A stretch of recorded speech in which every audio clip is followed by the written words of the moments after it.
Aşgabatyň sport mekdepleriniň trenerlerine irten boş wagtynda öz okuwçylaryna kinoteatrlara äkitmek tapşyryldy.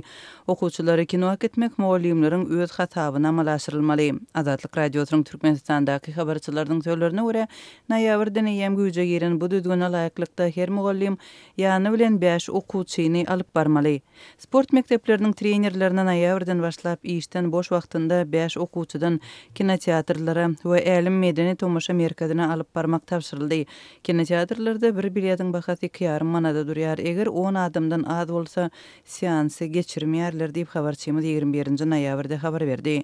Azatlyk radiosynyň söhbetdeş bolan aşgabatlylaryň söýlerine görä, häzirki wagtda Türkmenistanyň paýtagtynda bir näçe kinoteatr bar. Kinokonsert zaly diýilip adlandyrylýan Watan we Türkmenistan şeýle-de Aşgabat kinoteatry işleýär.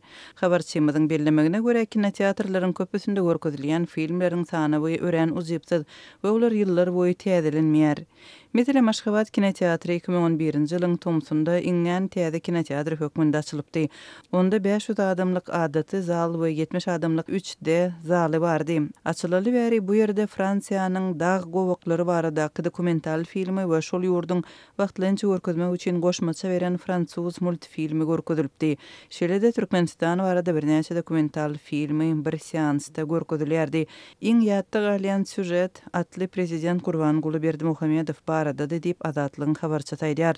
Onuň söýlerine görä häzirki wagtda kinoteatryň repertuarynda diňe Türkmenistan baradaky dokumental filmler galypdyr. Älim Söwda tomoşa merkezi açylanda ila arasynda ören meşhurdy. Emma Mali serişdesiz attraksionlaryň köpüsi asty ýoş sanynyň çykdy.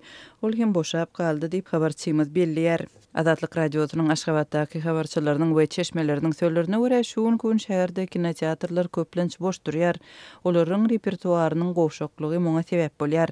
Adamlar kino gatnamagyny bes etdiler. Bir näçe ýyllap şol bir repertuar diňe käbak daşary ýurt kinosynyň hepdelikleri geçirilýär diýip Azatlygyň guruldaşlarının biri aýdýar. Azatlyk radiosynyň ygtybarly çeşmeleriniň biri kino repertuarynyň täzelenmän saklanmagynyň bir sebäbiniň döwletiň garamagyndaky kinoteatryň mali üçinçiliginiň gowşaklygy bilen düşündirýär.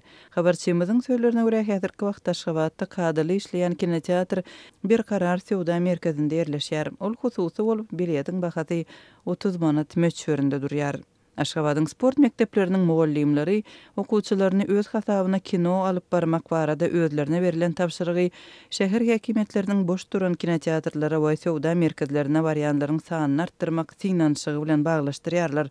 Azatlyk radiosyna bu ýagdaý barada Aşgabatyň sport merkezlerinden we şäher administrasiýasyndan resmi düşündürüş almak başartmady.